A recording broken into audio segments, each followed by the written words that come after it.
Hi YouTube, how's it going? This is going to be a bit of a wishy-washy sentimental one, probably, because that's what I've got on my mind. Do you feel like coming down the winding path with me? So, over the last couple of days, okay, here's the context.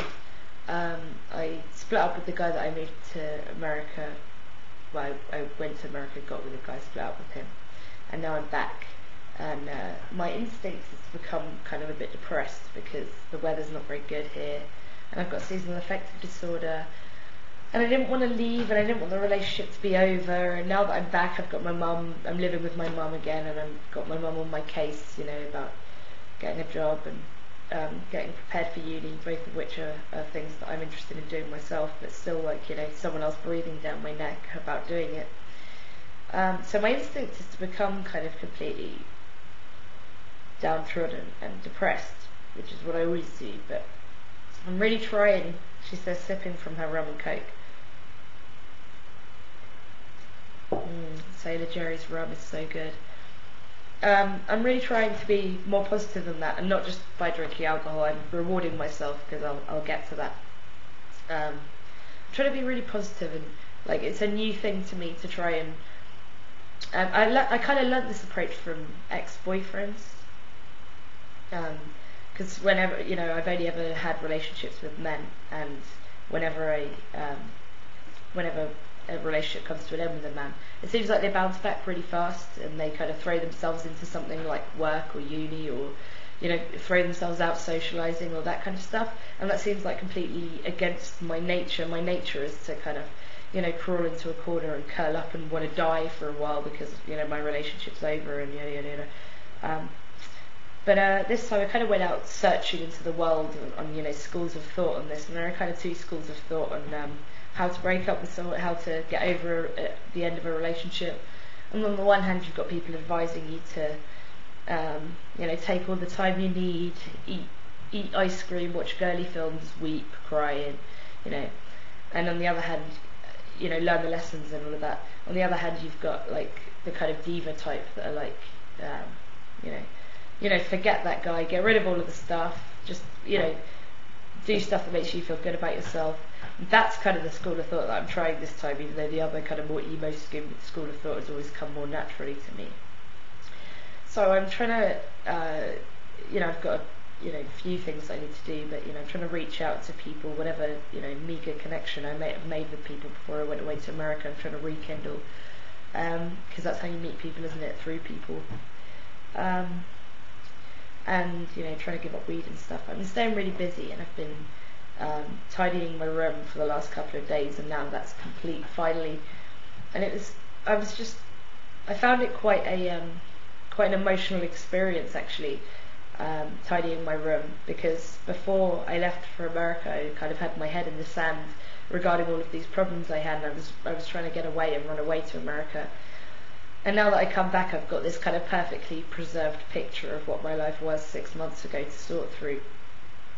And so, I'm trying to be kind of positive and bounce through, all of the stuff in my room that I need to tidy up. But I come across love letters from a boyfriend before this last boyfriend.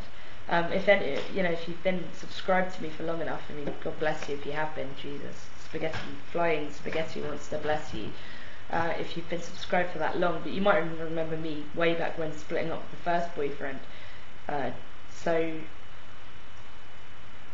In between then, I never really kind of got my game back, because before that, I was severely depressed, and before that I was in a mental unit. So it's I'm trying to have my first ever extended period of positive goal accomplishment. I'm trying to stay really busy. And I came across all these old love letters and stuff, and that was all really hard. Stuff that I was unpacking from this recent guy, but also the guy before that. I realised I got more than one relationship to get over that we're not thinking about, that I'm throwing caution to the wind and throwing myself into making myself happy. But unfortunately, I also had to sort through a whole load of degree stuff from the first 2 years of uni, the degree that I'm going back to complete in October.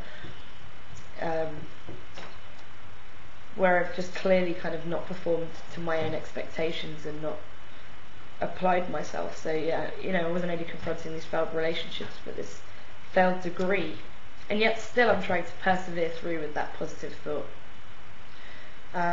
So I have a lovely tidy room, and it looks all very grown up now that I've got rid of a whole load of shit. I look like someone that doesn't live in a cluttered life, which is very nice. And then today I've worked through a whole another list of boring to-do, list of stuff, all of stuff that was important and will help me to get done, but not stuff that was very interesting to do. And so I felt just now I felt, that this kind of black depression wants to take over, kind of swamp my efforts, faced especially with the realization that I have to try and find some accommodation off campus for next year and find a job really quick, and trying to ignore this niggling feeling like I've been dumped and I feel like shit about myself, and I don't have enough friends and all that kind of crap. And I just wondered if anyone's still watching through this 6-minute long rumble that actually is good at this whole getting over things, moving on. Like, I'm so fucking sentimental. It's just in my nature to be really sentimental. I remember my first boyfriend splitting up with me gave me the ring, that we bought these rings at the same time, and gave it to me because he told me that he knew I was the sort of person that would hold on to it and look after it. And for a while, I took that quite seriously.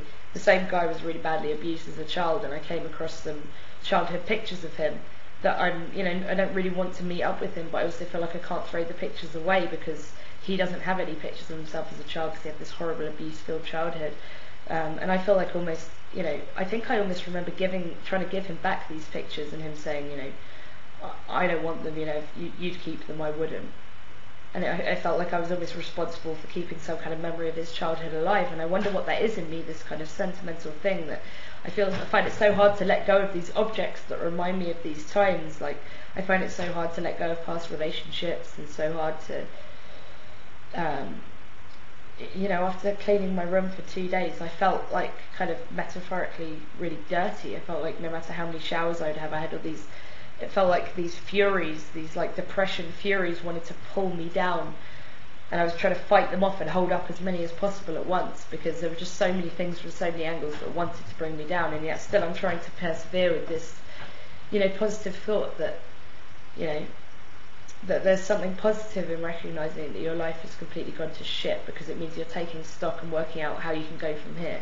How am I going to pay off £12,000 of debt, How am I going to make some friends? How am I going to improve my self-esteem? How am I going to complete, work the shit out of the last year of my degree? And for me, it's like all of this time alone, it's like I'm my own worst enemy, and I'm really critical of myself. And any time that I spend on my own, I become steadily more and more depressed and self-loathing. And why is that, No one else, at worst, I don't think there's anyone that really hates me. There might be some people online that don't really know me that hate me, but I think in real life I don't know anyone that hates me. So I have no reason to despise myself so much, It's like being attached to this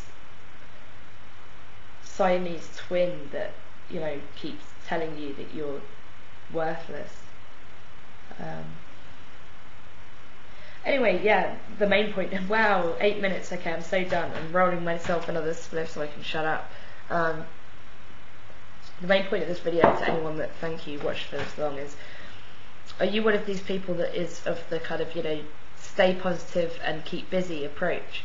And can you tell me, what some of the best activities are for you to do when you're staying busy and staying positive, or what some of the kind of thought processes you go through are to,